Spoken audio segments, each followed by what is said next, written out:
அனைவருக்கும் வணக்கம். கிளீலேம்ப் அகாடமியிலேருந்து நான் சதீஷ்குமார். நம்ம 10th குடிமையில் பார்த்துருந்தோம். அதில் 2 பார்ட் பார்த்துருப்போம். இந்திய அரசியலமைப்பு அப்படிங்கிறதுல 2 பார்ட் பார்த்துருப்போம். சரிங்களா? அதுக்குனுடைய கண்டினியூட்டி தான் இது. அடிப்படை கடமைகள். இதுலேயும் பார்த்தீங்கன்னா ரொம்ப இம்பார்ட்டண்டான பார்ட்ஸ்லாம் இருக்குது. சரிங்களா? அவசர நிலை, நடுவண் அரசுக்கும் மாநில அரசுக்கும், அதாவது சென்ட்ரல் கவர்மெண்ட்டுக்கும் ஸ்டேட் கவர்மெண்ட்டுக்கும் உள்ள ரிலேஷன்ஷிப்.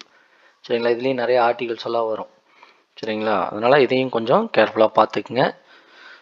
பாருங்க, இந்திய அரசியலமைப்பில் அடிப்படை கடமைகள் என்பவை முன்னாள் சோவியத் யூனியன், அதாவது ரஷ்யா அரசியலமைப்பின் தாக்கத்தால் சேர்க்கப்பட்டது. அப்போ அடிப்படை கடமைகள் எங்கிருந்து சேர்க்கப்பட்டது நம்ம அரசியலமைப்பில் அப்படின்னு சொல்லி கேட்கலாம். சரிங்களா? எங்கிருந்து கேட்டிருக்காங்க அப்படின்னா ரஷ்யான்னு கொடுக்கலாம். சரிங்களா? சோவியத் யூனியனும் கொடுக்கலாம், இல்லை யுஎஸ்எஸ்ஆர் அப்படின்னு சொல்லி கொடுக்கலாம். சரிங்களா? எது கொடுத்தாலும் நம்ம செலக்ட் பண்ண தெரியணும். சேர்க்கப்பட்டதாகும். 1976ஆம் ஆண்டு அமைக்கப்பட்ட சர்தார் ஸ்வரன் சிங் கமிட்டி அரசியலமைப்பு சட்ட திருத்தம் செய்ய பரிந்துரைத்தது. அப்போ எந்த ஆண்டு? 1976ஆம் ஆண்டு. யார் பரிந்துரை செஞ்சா? சர்தார் ஸ்வரன் சிங் கமிட்டி அரசியலமைப்பில் திருத்தம் செய்யணும் அப்படின்னு சொல்லி பரிந்துரைக்கிறாங்க. அதன்படி அவங்க சொன்னதுபடி 1976ஆம் ஆண்டு மேற்கொள்ளப்பட்ட 42வது அரசியலமைப்பு சட்ட திருத்தம் நமது அரசியலமைப்பில் குடிமக்களின் பொறுப்புகள் சிலவற்றை சேர்த்தது. குடிமக்களுக்குன்னு சில பொறுப்புகளெல்லாம் இருக்கணும் அப்படின்னு. இவ்வாறு சேர்க்கப்பட்ட பொறுப்புகளே குடிமக்களின் கடமைகள். அப்போ குடிமக்களின் அடிப்படை கடமைகள் என்ன? ரஷ்யாவிலிருந்து எடுத்தாங்க. எந்த கமிட்டி? சர்தார் ஸ்வரன் சிங் கமிட்டி. எப்போ? 1976ஆம் ஆண்டு சட்ட திருத்தம் 42வது அதில் சேர்த்தாங்க. மேலும் இந்த சட்ட திருத்தம் அப்போ திருத்தியிருப்பாங்க. அது எங்கே இருக்குது அப்படின்னா, இந்த சட்ட திருத்தம் அரசியலமைப்பின் பகுதி 4A என்ற ஒரு புதிய பகுதியை சேர்த்தது. இந்த புதிய பகுதி 51A என்ற ஒரே ஒரு பிரிவை மட்டும் கொண்டது. அப்போ 4Aவில் 51A என்ற ஒரே ஒரு பிரிவை மட்டும் கொண்டது. இது குடிமக்களின் 11 அடிப்படை கடமைகளை விளக்கும் குறிப்பிட்ட சட்ட தொகுப்பாக உள்ளது. அப்போ எத்தனை அடிப்படை கடமைகளை கொண்டது அப்படின்னு சொல்லி கேட்கலாம். 11. அதாவது என்னது? 4A பிரிவு, ஒரே ஒரு பிரிவு 51Aல எத்தனை அடிப்படை கடமைகள் இருக்குது குடிமக்களுக்கு அப்படின்னா 11 அடிப்படை கடமைகளின் பட்டியல். சரிங்களா? இது சும்மா அப்படியே படித்து பாருங்கள். தேசிய கொடி பாதுகாக்கணும். சரிங்களா? தேசிய கீதம் சுதந்திர போராட்டத்திற்கு தூண்டுகோலாக அமைந்த உரிய நோக்கங்களை போற்றி வளர்த்தல்.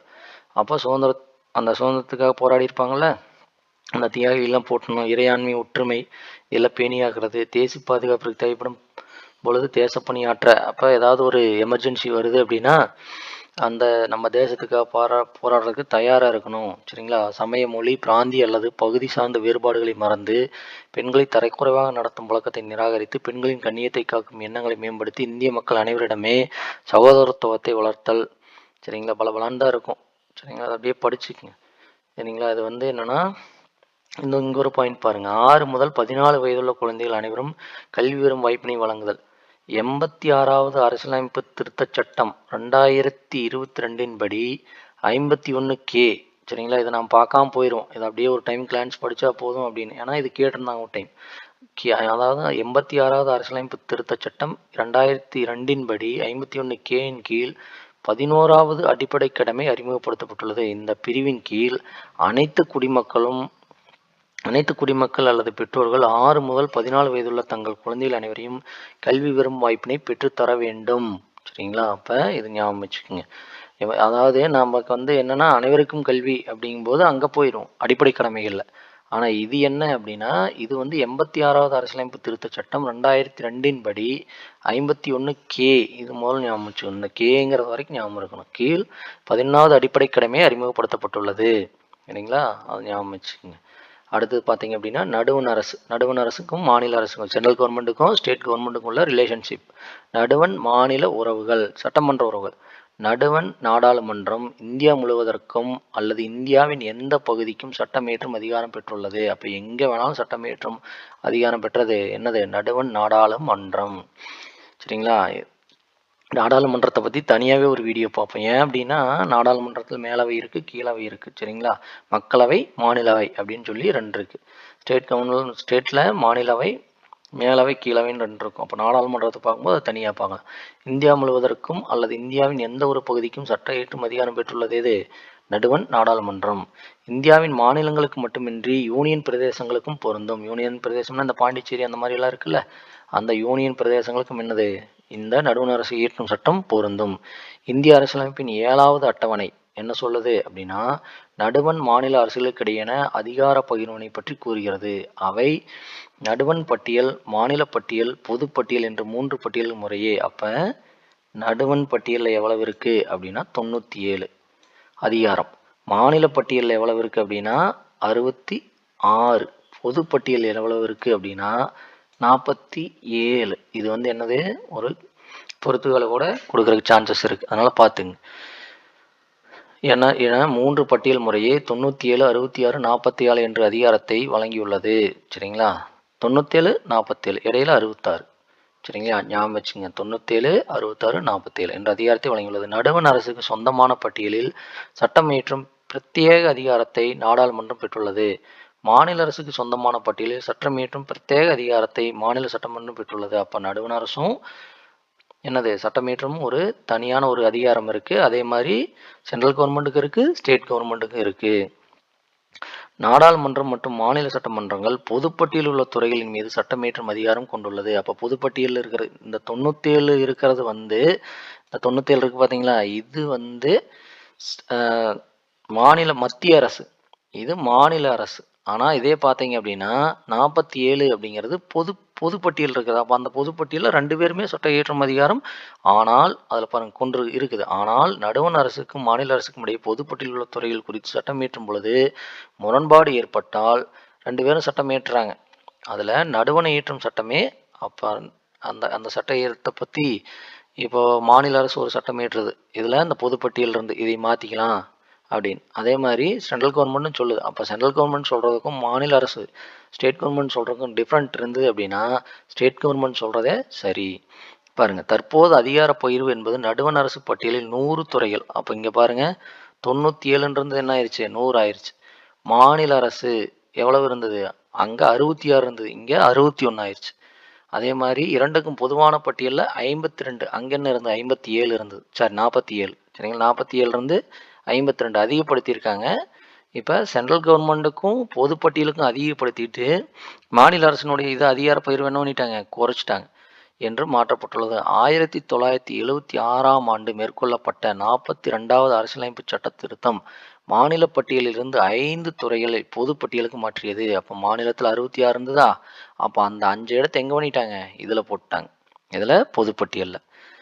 அவை கல்வி, காடுகள், எடைகள் மற்றும் அளவுகள், பறவைகள் மற்றும் வனவிலங்குகள், பாதுகாப்பு மற்றும் உச்ச நீதிமன்றம், உயர்நீதிமன்ற அமைப்புகளை தவிர பிற நீதிமன்றங்கள் நீதி நிர்வாகம் ஆகியவனவாகும். அப்போ இதெல்லாம் மாற்றிருக்காங்க அப்படின்னு சொல்லியிருக்காங்க. சரிங்களா, என்னது கல்வி, காடுகள், எடைகள் மற்றும் அளவுகள், கல்வி, காடுகள், எடைகள் மற்றும் அளவுகள், பறவைகள் மற்றும் வனவிலங்கு பாதுகாப்பு மற்றும் உச்ச நீதிமன்றம், உயர் நீதிமன்ற அமைப்புகள் தவிர பிற நீதிமன்றம். அப்போ அது என்னது, கீழவை நீதிமன்றம். சரி, மேல் நீதிமன்றத்தை பற்றி பார்த்தோம்ல அதில்.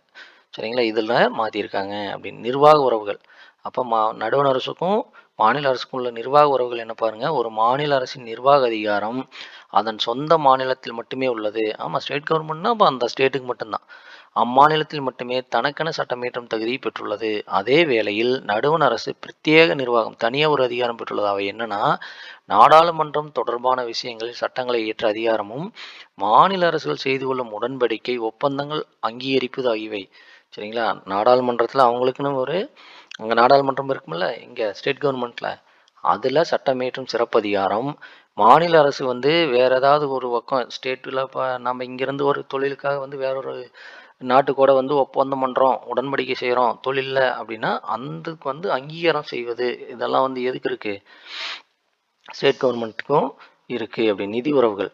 இந்திய அரசியலமைப்பு சட்டம், இது ரொம்ப முக்கியம். இந்திய அரசியலமைப்பு சட்டம் பகுதி 12, சரிங்களா, சட்டப்பிரிவு 268 293 வரை எதை சொல்லுது, வரை உள்ள பிரிவுகள் நடுவண் மாநில அரசுகளின் நிதி சார்ந்த உறவுகளை பற்றி விளக்குகிறது. அப்போ நிதி சார்ந்த உறவுகளை பற்றி விளக்குகிற சட்டப்பிரிவு என்ன, 268 293 இருக்கு. எது, சட்டப்பிரிவு 12 விளக்குகிறது. நடுவண் மாநில அரசுகள் அரசியலமைப்பு சட்டம் மூலம் பல வகையான வரிகளை விதிக்கும் அதிகாரங்களை பெற்றுள்ளன.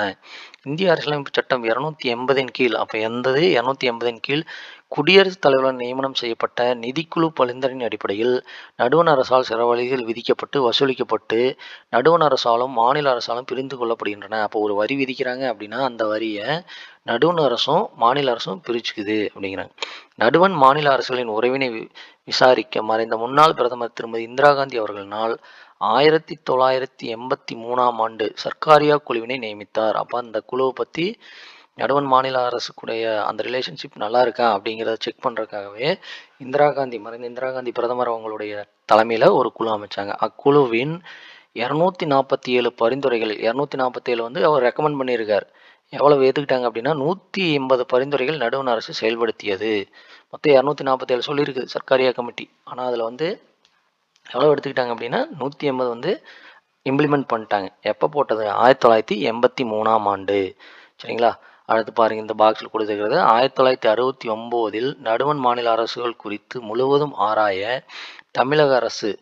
இப்போ இங்கே வந்து எப்போ தான் சென்ட்ரல் கவர்மெண்ட் போட்டது? 1983. ஆனால் தமிழ்நாடு பாருங்கள் 1969 வந்து ஒரு குழு அமைச்சிருக்குது. அது என்னது? PV ராஜமன்னார் தலைமையிலான மூவர் குழு ஒன்றை அமைத்தது. அப்போ 1969 இது தமிழக அரசு யார் தலைமையில்? PV ராஜமன்னார். அதே இங்கே வந்து 1983 சர்க்காரியா கமிட்டி யார் வந்து அமைச்சது? திருமதி இந்திரா காந்தி முன்னாள் பிரதமர் அவங்களுடைய தலைமையில் அமைச்சிருக்காங்க. அலுவல மொழிகள் அரசியலமைப்பு சட்டப்பிரிவு சரிங்களா.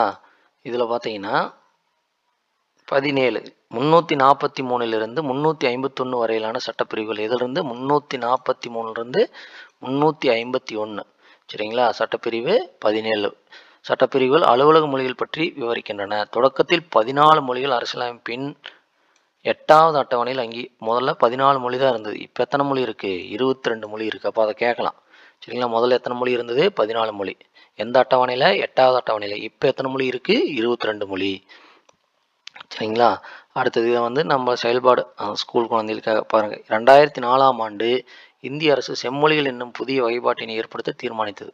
அதன்படி இதுவரை 6 மொழிகள் செம்மொழி தகுதியை பெற்றுள்ளன. இது கேட்டிருக்காங்க சரிங்களா. தமிழுக்கு எப்போ கொடுத்துருக்காங்க? 2004.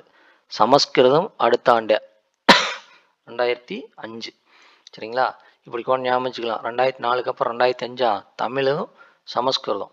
தமிழுக்கு அடுத்தது 3 வருஷம் கழிச்சு பாருங்க, இது ஃபஸ்ட்டு இது செகண்டு.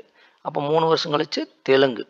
அதே வருஷம் என்ன பண்ணியிருக்காங்க? கன்னடம். ஒரு மொழிக்கு செம்மொழி விருது கொடுக்குறாங்கன்னா அந்த வருஷம் இன்னொரு மொழிக்கு கொடுத்துருப்பாங்க. அப்போ 2004 கொடுத்தோன்னே அடுத்து 2005 கொடுத்துட்டாங்க.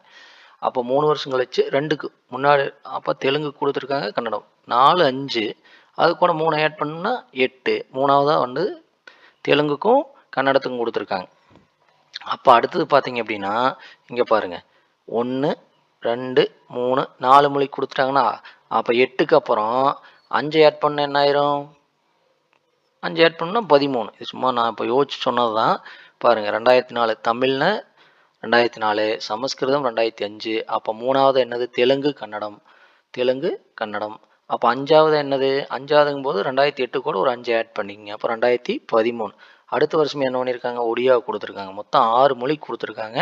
அது என்னென்ன மொழி என்னென்ன ஆண்டு அப்படிங்கிறத ஞாபகம் வச்சுக்கோங்க சரிங்களா. அடுத்தது அவசர கால ஏற்பாடு. தேசிய அவசர நிலை, ஏதாவது போர் வந்ததுனாவோ இல்லை எக்கனாமிக்காக ஏதாவது ஒரு ப்ராப்ளம் வந்தது அப்படின்னாவோ பண்ணுறது தான் தேசிய அவசர நிலை. சட்டப்பிரிவு 302. இது என்னது? சென்ட்ரல் கவர்மெண்ட் தேசிய அவசர நிலை. போர், வெளிநாட்டினர் ஆக்கிரமிப்பு அல்லது ஆயுதமேந்திய கிளர்ச்சி அல்லது உடனடி ஆபத்து அல்லது அச்சுறுத்துதல் காரணமாக இந்தியாவின் பாதுகாப்பிற்கு அச்சுறுத்தல் ஏற்பட்டால் குடியரசுத் தலைவர் அரசியலமைப்பு சட்டப்பிரிவு 352 கீழ் யார் அமல்படுத்துவா? பிரதமர் கிடையாது, குடியரசுத் தலைவர் தான் அதை அமல்படுத்தணும். அதனால ஞாபகம் வச்சுக்கோங்க. 352 கீழ் அவசர நிலையை அறிவிக்கலாம். 352 போர் அல்லது வெளிநாட்டினர் ஆக்கிரமிப்பு காரணமாக அவசர நிலை அறிவிக்கப்படும் பொழுது அது என்னன்னு சொல்லுவாங்க? வெளிப்புற அவசர நிலை. போரும் இல்லை வெளிநாட்டினர் ஆக்கிரமித்தா அது என்னன்னு சொல்லலாம்? வெளிப்புற அவசர நிலை எனப்படுகிறது. ஆயுதமேந்திய கிளர்ச்சி காரணமாக அவசர நிலை அறிவிக்கப்படும் பொழுது அது உள்நாட்டு அவசர நிலை. இப்போ உள்நாட்டில் இருக்கிறவங்களே வந்து சென்ட்ரல் கவர்மெண்ட் பண்ணுறதை பிடிக்கல, இல்லை ஸ்டேட் கவர்மெண்ட் பிடிக்கல அப்படின்னு சொல்லிட்டு அவங்களே வந்து ஒரு ஆயுதத்தை எடுத்துக்கிட்டு போராட்டம் பண்ணுறாங்க அப்படின்னா அது உள்நாட்டு அவசர நிலை. வெளியிலிருந்து வந்துன்னா அது வெளிநாட்டு அவசர நிலை. உள்ளுக்குள்ளேயே நடந்துன்னா அது உள்நாட்டு அவசர நிலை. இந்த வகையான அவசர நிலைகள் 1962 ஒன்று அமல்படுத்தியிருக்காங்க. 1971 1975 ஆகிய ஆண்டுகளில் அறிவிக்கப்பட்டன. நல்லா ஞாபகம் வச்சுங்க.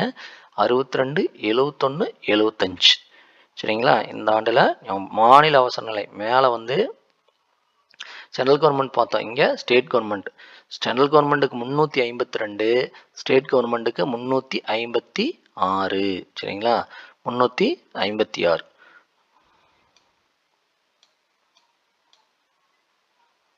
எழுத முடியல. 356 பாருங்க. ஒரு மாநிலத்தில் மாநில அரசால் கட்டுப்படுத்தப்பட முடியாத சூழல் ஏற்படும் பொழுது அரசியலமைப்பின் விதிகளுக்கு ஏற்ப அங்கே எப்படி வந்து குடியரசுத் தலைவரோ இங்கே வந்து யாரு ஆளுநர். ஆளுநர் அறிக்கை அளிக்கும் பொழுது, அதாவது ஆளுநர் வந்து யார்கிட்ட அறிக்கை அளிப்பாரு, குடியரசுத் தலைவர்கிட்ட. ஆனால் இங்கேயும் இம்ப்ளிமெண்ட் பண்ணுறது யாரு, குடியரசுத் தலைவர். அரசியலமைப்பு சட்டப்பிரிவு 356 கீழ் அவசர நிலை அறிவிக்கலாம். இந்த அவசர நிலை சட்டப்பிரிவு 352 படி நடைமுறையில் இருந்தாலும் அல்லது தேர்தல் ஆணையம் சட்டமன்ற தேர்தலை நடத்த உகந்த சூழல் இல்லை என்று சான்றளித்தாலும் மட்டுமே ஓராண்டை தாண்டியும் தொடர முடியும்.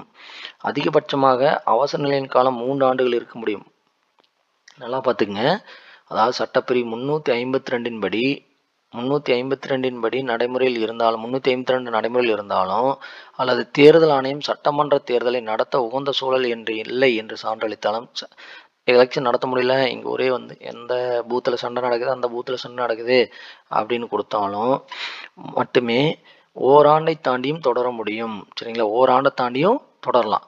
அதிகபட்ச அவசர நிலையின் காலம் 3 ஆண்டுகள் இருக்க முடியும். இப்போ 3 ஆண்டுகள் வரை இருக்கலாம். மாநிலமானது குடியரசுத் தலைவர் சார்பாக ஆளுநர் நியமிக்கப்படுகிறது. இந்தியாவில் முதல் முறையாக 1951 பஞ்சாப் மாநிலத்தில் குடியரசுத் தலைவர் ஆட்சி நடைமுறைப்படுத்தப்பட்டது. அப்போ என்ன பண்ணுவாங்க அப்படின்னா, ஆளுநர் கொஞ்ச காலத்துக்கு பார்த்துட்டு இருப்பார். அப்போ ஆளுநர் பார்க்க முடியல அப்படின்னா அடுத்தது யார் வந்துடுவா, குடியரசுத் தலைவர் வந்துடுவார் சரிங்களா. அடுத்தது நிதி சார்ந்த அவசர நிலை. அப்போ முன்னாடி அவசர நிலையில் ஃபஸ்ட்டு வந்து என்ன அப்படின்னா மாநில அவசர நிலை பார்த்தோம், தேசிய அவசர நிலை பார்த்தோம். இதெல்லாம் வந்து ஏதாவது போகிறோம் அந்த மாதிரி. இது ரொம்ப நிதி சார்ந்த அவசர நிலை. இந்தியாவின் கடன் தன்மை மற்றும் இந்தியாவின் பகுதியில் ஆபத்தில் இருந்தால் அரசியலமைப்பு சட்டப்பிரிவு 360 கீழ் குடியரசுத் தலைவர் நிதி சார்ந்த அவசர நிலையை பிறப்பிக்கலாம். இதுவும் வந்து குடியரசுத் தலைவர் தான். அதுக்கு வந்து என்ன அப்படின்னா ஸ்டேட் கவர்மெண்ட்டுக்கு முதலமைச்சர் வந்து ரெக்கமெண்ட் பண்ணுவார் சரிங்களா. இந்த மாதிரி வந்து அவசர நிலை அறிவிக்கலாம் அப்படின்னு வந்து ஆளுநர்கிட்ட சொல்லுவார். ஆளுநர் யார்கிட்ட சொல்லுவார், குடியரசுத் தலைவர்கிட்ட சொல்லுவார். குடியரசுத் தலைவர்கிட்ட சொல்லி இதை இம்ப்ளிமெண்ட் பண்ணுவாங்க. இந்த வகையான அவசர நிலையில் நடுவண் மாநில அரசு ஊழியர் எந்த வகுப்பினராயினும் அவர்கள் ஊதியம், படிகள் மற்றும் உச்சநீதிமன்ற உயர்நீதிமன்ற நீதிபதி உட்பட அனைவரின் ஊதியமும் குடியரசுத் தலைவரின் ஒரு ஆணையின் மூலம் குறைக்கப்படும் சரிங்களா. அதாவது கவர்மெண்ட் எம்ப்ளாயீஸ் யாராக இருந்தாலும் அவங்களுடைய ஊதியத்தை ஒரே ஒரு ஆணை சரிங்களா மூலம் என்ன பண்ணுவாங்க, குறைச்சிருவாங்க. இந்த வகையான அவசர நிலை இந்தியாவில் இதுவரை அறிவிக்கப்படவில்லை. இது இந்தியாவில் இது வரைக்கும் வரல. இது சட்டப்பிரிவு 360 சரிங்களா. அப்போ 352ங்கிறது சென்ட்ரல் கவர்மெண்ட், 356ங்கிறது ஸ்டேட் கவர்மெண்ட். அதே மாதிரி 360 அப்படிங்கிறது ரெண்டுக்குமே சரிங்களா. நிதி சார்ந்த அவசர நிலை. அரசியலமைப்பு சட்ட திருத்தம் எப்போ பண்ணியிருக்காங்க, அமெண்ட்மெண்ட் என்னும் சொல், அதாவது அரசியலமைப்பு சட்ட திருத்தம் அப்படின்னா அது என்னது, அமெண்ட்மெண்ட் அப்படின்னு சொல்கிறாங்க. என்னும் சொல் மாற்றம், மேம்படுத்துதல் மற்றும் சில மாறுதல் என்பதை குறிக்கிறது. அரசியலமைப்பு சட்டம் பகுதி 20 368வது சட்டப்பிரிவு அரசியலமைப்பு சட்ட திருத்தம் செய்வதில் பின்பற்றப்படும் முறைகள் மற்றும் திருத்தம் செய்வதில் நாடாளுமன்றத்தின் அதிகாரங்கள் பற்றி தெரிவிக்கிறது. இது 368 சரிங்களா. இந்த மாதிரி வந்து மாற்றலாம் அப்படின்னு சொல்லிச்சிருது. அரசியலமைப்பு சட்ட திருத்தம் செய்வதில் பின்பற்றப்படும் வழிமுறை என்னென்னு பாருங்க. நாடாளுமன்றத்தின் இரு அவைகளிலும் சொன்னா மேலவை, அதாவது மக்களவை, மாநிலங்களவை இந்த ரெண்டும் இருக்கும். சட்ட திருத்த மசோதா அறிமுகப்படுத்த வேண்டும். நாடாளுமன்றத்தின் ஒவ்வொரு அவையிலும் அவையின் மொத்த உறுப்பினர்களின் பெரும்பான்மையான உறுப்பினர்கள் மற்றும் அவைக்கு வந்தவர்களில் சரிங்களா, பெரும்பான்மையானவங்க அதை அக்செப்ட் பண்ணணும். இல்லை அப்படின்னா 3/2 பங்கு சரிங்களா. அப்போ 30 பேர் வந்திருக்காங்க அப்படின்னா 20 பேர் என்ன பண்ணணும், மசோதாவிற்கு ஆதரவாக வாக்களித்தால் மட்டுமே குடியரசுத் தலைவரின் ஒப்புதலுக்கு அனுப்பப்பட வேண்டும்.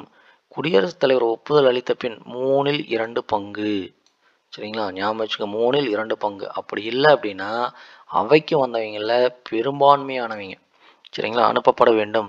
குடியரசுத் தலைவர் ஒப்புதல் அளித்த பின் மசோதா திருத்தப்பட்ட சொற்களுடன் அரசியலமைப்பில் ஏற்றுக்கொள்ளப்படும். நாடாளுமன்றத்தில் மட்டுமே அரசியலமைப்பு சட்ட திருத்தம் கொண்டு வர முடியும். இதில் மட்டும் நாடாளுமன்றத்தில் மட்டும்தான் கொண்டு வர முடியும். மாநில சட்டமன்றத்தால் அரசியலமைப்பில் எந்த ஒரு சட்ட திருத்தையும் கொண்டு வர முடியாது. அரசியலமைப்பில் திருத்தணும் அப்படின்னா அது எங்கே தான் முடியும்? சென்ட்ரல் கவர்மெண்ட்டால் தான் முடியும். ஸ்டேட் கவர்மெண்ட்டால் கொண்டு வர முடியாது. அரசியலமைப்பு சட்ட திருத்தத்தின் வகைகள் என கொடுத்துடலாம். ஏதாவது ஒன்று கொடுத்துட்டு இது ஸ்டேட் கவர்மெண்ட்டால் கொண்டு வர முடியுமா, இது ஸ்டேட் கவர்மெண்ட் கொண்டு வந்தது அப்படின்னு சொல்லி கொண்டாந்து கொடுத்தாங்க அப்படின்னா அது தப்பு. சரிங்களா, அந்த கொட்டேஷன் வந்து தப்பு. அரசியலமைப்பு சட்ட திருத்தத்தின் வகைகள். அரசியலமைப்பு 368 ஏன்னா 368 படி தான் திருத்த முடியும் நீங்கள் பார்த்தோம். சரிங்களா, இங்கே பாருங்கள் 368. சரிங்களா, அதான் சொல்லியிருக்காங்க. அரசியலமைப்பின் 368வது சட்ட பிரிவு 3 வகைகளில் அரசியலமைப்பு சட்ட திருத்தங்களை செய்ய வழிவகுக்கிறது. என்னென்ன? நாடாளுமன்றத்தின் சாதாரண அறுதி பெரும்பான்மை மூலம் திருத்தப்படுதல், நாடாளுமன்றத்தின் சிறப்பு அறுதி பெரும்பான்மை மூலம் திருத்தப்படுதல், நாடாளுமன்றத்தின் சிறப்பு அறுதி பெரும்பான்மையுடன் பாதிக்கும் மேற்பட்ட மாநில சட்டமன்றங்களின் ஒப்புதலை பெறுவதன் மூலம் திருத்தப்படுதல். அப்போ இதெல்லாம் திருத்தலாம்னா பெரும்பான்மை இருந்தால் மட்டும்தான் திருத்த முடியும். சரிங்களா, அரசியலமைப்பின் 42வது சட்ட திருத்தத்தை என்ன சொல்கிறாங்கன்னா சிறு அரசியலமைப்பு. சரிங்களா, 42ல் தான் நிறையா பண்ணியிருப்பாங்க, அதனால தான் அது சிறு அரசியலமைப்பு. சரிங்களா, அரசியலமைப்பு சீர்திருத்த குழுக்கள். அரசியலமைப்பின் செயல்பாடு குறித்து ஆய்வு செய்ய 2000 ஆண்டில் இந்திய அரசு ஒரு தீர்மானத்தின்படி எம்.என். வெங்கடாச்சலய்யா தலைமையில் அரசியலமைப்பு சட்ட செயல்பாட்டிற்கான தேசிய சீராய்வு ஆணையம் ஒன்றை அமைத்தது. எப்போ? 2000 ஆண்டு. எப்போ? அரசியலமைப்பு செயல்பாடு, அரசியலமைப்பு எப்படி செயல்பாடுது அப்படின்னு, அரசியலமைப்படி தான் எல்லாமே இருக்கா அப்படிங்கிறதுக்காக எங்கே சென்ட்ரல் கவர்மெண்ட் ஒரு தீர்மானத்தின்படி எம்.என். வெங்கடாசலய்யா தலைமையில் அரசியலமைப்பு சட்ட செயல்பாட்டிற்கான தேசிய சீராய்வு ஆணையம் ஒன்றை அமைத்தது. அரசின் பல்வேறு நிலைகள், அவற்றுக்கிடையான தொடர்பு மற்றும் பங்களிப்பு குறித்து புதிய நோக்கத்தோடு ஆராய உச்சநீதிமன்ற முன்னாள் தலைமை நீதிபதி எம்.எம். பூஞ்சி தலைமையில் ஏப்ரல் 2007 ஆண்டு 3 உறுப்பினர்கள் கொண்ட ஒரு ஆணையத்தை அப்போதைய அரசு அமைத்தது அப்படின்னு சொல்லி கொடுத்துருக்காங்க. சரிங்களா, இவ்வளோதான் இந்த லெசன் முடிஞ்சது. பாட சுருக்கத்துவம் பார்த்தீங்கன்னா அந்த பார்த்தீங்கன்னா இதே மான் சொல்லியிருக்காரு. சரிங்களா, சிட்டிசன் என்ற சொல்லுங்கிறது சிவிக்ஸ், நகர அரசில் வசிப்பவர், அதெல்லாம் ஞாபகம் வச்சுக்கணும். சரிங்களா, இதெல்லாம் பார்த்துங்க. இந்த லெசன் ரொம்ப ரொம்ப ரொம்ப இம்பார்ட்டன்ட், அதனால தான் 3 பார்ட்டாக கொண்டு போனேன். ஏன் அப்படின்னா ஒரே பார்ட்டாக பார்த்தோம் அப்படின்னா ரொம்ப வீடியோ லென்த்தியாக போகும், நீங்கள் பார்க்க மாட்டீங்க. அப்படிங்கிறதுனால தான் 3 பார்ட்டாக பார்த்துருக்கோம். கண்டிப்பான இதிலிருந்து ஒரு 2 கொஷின் எந்த டிஎன்பிஎஸ்சி குரூப் 1 குரூப் 2 எதுவும் ஆகட்டும், இதுதான் பேசிக். சரிங்களா, இந்திய அரசியலமைப்பை பற்றி நிறையா இருக்குது. சரிங்களா, நடுவண் அரசை பற்றி இருக்குது, அடுத்தது வரப்போகிற வீடியோவில் அதை பார்க்க போகிறோம். நடுவண் அரசை பற்றி இருக்குது, மாநில அரசை பற்றி இருக்குது. அதே மாதிரி பார்த்தீங்கன்னா குடியரசுத் தலைவர் என்ன பண்ணுவார், பிரதம மந்திரி என்ன பண்ணுவார்.